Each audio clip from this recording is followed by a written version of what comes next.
இயேசு கிறிஸ்துவின் நாமத்தினாலே இந்த மதிய வேளையிலே உங்களை அன்போடு கூட வாழ்த்துகிறேன். உயவனே என்ற நிகழ்வின் அடிப்படையிலே நான் ஆண்டவருக்கு முன்பதாக காத்திருக்கின்ற பொழுது ஆவியானவர் நமக்குள்ளே செயலாற்றுகின்ற அனுபவத்தை குறித்து நாம் எசேக்கியேல் தீர்க்கதரிசியின் புஸ்தகத்திலே அதிகமாய் தியானித்துக் கொண்டே இருக்கிறோம். இன்றைக்கும் எசேக்கியேல் தீர்க்கதரிசன புஸ்தகம் 47ஆம் அதிகாரம் 3 முதல் 12 வசனங்கள் வரைக்கும் நாம் வாசிக்கின்ற பொழுது, யாரெல்லாம் பரிசுத்தத்தோடு கூட கர்த்தராகிய இயேசு கிறிஸ்துவுக்கு முன்பதாக காத்திருக்கிறார்களோ அவர்களுக்கு அவர் தரிசனம் கொடுக்கிறவராக காணப்படுகிறார். ஆவிக்குரிய வாழ்க்கையிலே எழும்பி பிரகாசிக்கப்படும்படியான அனுபவத்தை ஆவியானவர் நமக்கு கொடுக்கிறார் என்பதை எசேக்கியேல் தீர்க்கதரிசியின் மூலமாக நாம் மிக தெளிவாக அறிந்து கொள்ள முடியும். எசேக்கியேல் தீர்க்கதரிசி கர்த்தருக்கு முன்பதாக காத்திருந்த போது அவர் தண்ணீரை கடக்குகின்ற ஒரு அனுபவத்தை குறித்து வேதம் சொல்லுகிறது. ஒருவேளை தேவதூதன் 1000 முழம் அளந்தான், கணுக்கால் அளவு காணப்பட்டது. 1000 முழம் அளந்தான், முழங்கால் அளவு தண்ணீர் காணப்பட்டது. இன்னும் 1000 முழம் அளந்தான், இடுப்பளவு தண்ணீர் காணப்பட்டது. இன்னும் 1000 முழம் அளந்தான், நீச்சலின் ஆழம் கடக்க முடியாததாக காணப்பட்டது என்பதை குறித்து நாம் இந்த பகுதியிலே மிக தெளிவாக அறிந்து கொள்ள முடியும். ஒரு ரட்சிக்கப்பட்ட ஒரு பரிசுத்த ஆவியானவரால் நிரப்பப்பட்ட ஒரு தேவ மனிதன், மனுஷனுடைய அல்லது கர்த்தருடைய விசுவாசியினுடைய அனுபவம் நாளுக்கு நாள் கர்த்தராகிய இயேசு கிறிஸ்துவுக்குள்ளே பலப்பட்டு வளர்ந்து வருகிற ஒரு அனுபவமாக காணப்பட வேண்டும் என்று சொல்லி இந்த வார்த்தைகளிலே நாம் தெளிவாய் அறிந்து கொள்ள முடியும். ஆவிக்குரிய பரிணாம வளர்ச்சியை குறித்து எசேக்கியேல் தீர்க்கதரிசியை கொண்டு கர்த்தருடைய ஆவியானவர் நம்மோடு கூட பேசுகிறவராக இருக்கிறார்.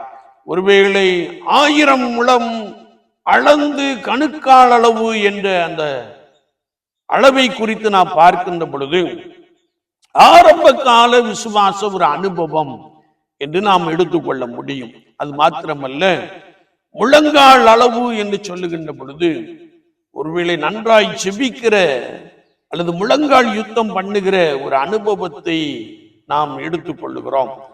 அது மாத்திரமல்ல, இன்னும் நாம் வாசிக்கின்ற பொழுது ஆவிக்குரிய வாழ்க்கையிலே முழு அர்ப்பணிப்போடு கூட கடந்து செல்லுகிற அல்லது கர்த்தராகிய தேவனை இயேசு கிறிஸ்துவை சார்ந்து கொள்ளுகிற ஒரு அனுபவத்தை குறித்து வேதம் சொல்லுகிறது. அது மாத்திரமல்ல, இந்த நீச்சலின் ஆழம் கடக்க முடியாத ஒரு எல்லை என்று சொல்லுகின்ற பொழுது பரிசுத்த ஆவியின் வல்லமையினாலே நிரப்பப்பட்டு தேவனோடு கூட சஞ்சரித்து கொண்டிருக்கின்ற, தேவனோடு கூட தினமும் வாழ்ந்து கொண்டிருக்கின்ற ஒரு பெரிய அனுபவத்தை குறித்து நாம் இந்த பகுதியிலே மிக தெளிவாக அறிந்து கொள்ள முடியும்.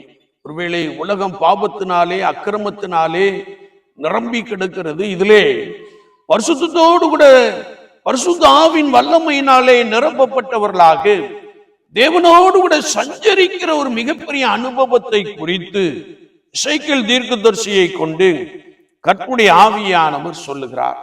ஒருவேளை இந்த நதி சென்ற இடமெல்லாம் செழிப்பாயிற்று என்று வேதம் சொல்லுகிறது. ஆரோக்கியம் உண்டாயிற்று, மாதந்தோறும் புது புது கனிகளை கொடுக்கிற ஒரு அனுபவத்தை உடையவர்களாக ஆண்டவர் மாற்றினார் என்பதை நாம் இங்கே வாசிக்க முடியும்.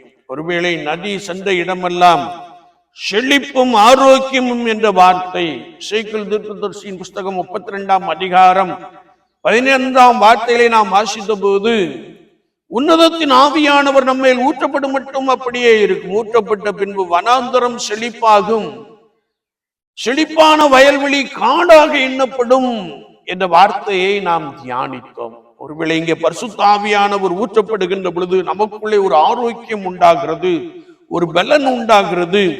அது மாத்திரமல்ல, நம்முடைய வெறுமையான வாழ்க்கை வனாந்தரமான ஒரு அனுபவம் பரிசுத்த ஆவியானவரால் நிரப்பப்படுகின்ற பொழுது அது ஒரு செழிப்பான ஆவிக்குரிய உன்னதமான ஒரு அனுபவமாக காணப்படுவதை குறித்து பரிசுத்த வார்த்தையிலே நாம் மிக தெளிவாக அறிந்து கொள்ள முடியும். அது மாத்திரமல்ல, ஒருவேளை ஒரு கர்த்தருடைய விசுவாசி ஆவிக்குரிய அனுபவங்களை பெற்றிருக்க வேண்டும் என்பதாக எசேக்கியேல் தீர்க்கதரிசி கர்த்தருடைய ஆவியானவரை கொண்டு நம்மோடு கூட பேசுகிறவராக இருக்கிறார். இந்த விசுவாச வாழ்க்கையிலே பரிசுத்த ஆவியானுடைய அபிஷேகத்தை பெற்ற பின்பு நீச்சலின் ஆழத்தை நாம் கடக்கின்ற பொழுது ஒருவேளை புது புது கனிகளை கொடுக்கிற ஒரு அனுபவம் என்று வேணும் சொல்லுது. கர்த்தருக்குள்ளே பலமாய் வாழுகின்ற ஒரு அனுபவம், நம்முடைய வாழ்க்கையின் செயல்பாடுகள் அநேகருக்கு முன்பதாக நற்சாட்சி பெற்றதாய், நற்குணம் நிறைந்ததாய், கனி கொடுக்கிற ஒரு அனுபவம் நிறைந்ததாய் காணப்படும் என்பதை குறித்து ஆவியானவர் நமக்கு தெளிவாய் கற்றுக் கொடுக்கிறார். என்னை கேட்டுக்கொண்டிருக்கிற என் அன்பு சகோதரனே, சகோதரியே, இந்த தேவ வல்லமை அல்லது பரிசுத்த ஆவியானவரால் நிரப்பப்படுகின்ற இந்த உன்னதமான அனுபவத்தை நாம் பெற்றிருக்கிறோமா? அப்படி நாம் பெற்றிருக்கின்ற பொழுது நான் உண்மையாகவே ஆண்டவருக்குள்ளே பலமாய் நிலைத்திருக்கிற ஒரு நபராய், கர்த்தருக்கென்று கனி கொடுக்கிற ஒரு நபராய், கர்த்தருடைய ஆவியானவரால் ஆளப்பட்டு நடத்தப்படுகிற ஒரு நபராய் காணப்படுகிறோம் என்பதை நாம் ஒருபோதும் மறந்து விட வேண்டாம். எனவே விசுவாச வாழ்க்கையிலே நான் பரிசுத்தத்தோடு கூட உபவாசத்தோடு கூட கர்த்தருக்கு முன்பதாக காத்திருந்து இந்த நீச்சலின் ஆழமாகிய பரிசுத்த ஆவியானவருடைய வல்லமையை பெற்றுக்கொண்டவர்களாக நாம் காணப்படுவோம். இயேசு கிறிஸ்துவுக்காக பலத்த சாட்சிகளாய் எழும்பி பிரகாசிப்போம். உங்கள் மூலமாய் கர்த்தருடைய நாமம் மகிமைப்படும். ஆமீன், ஆமீன்.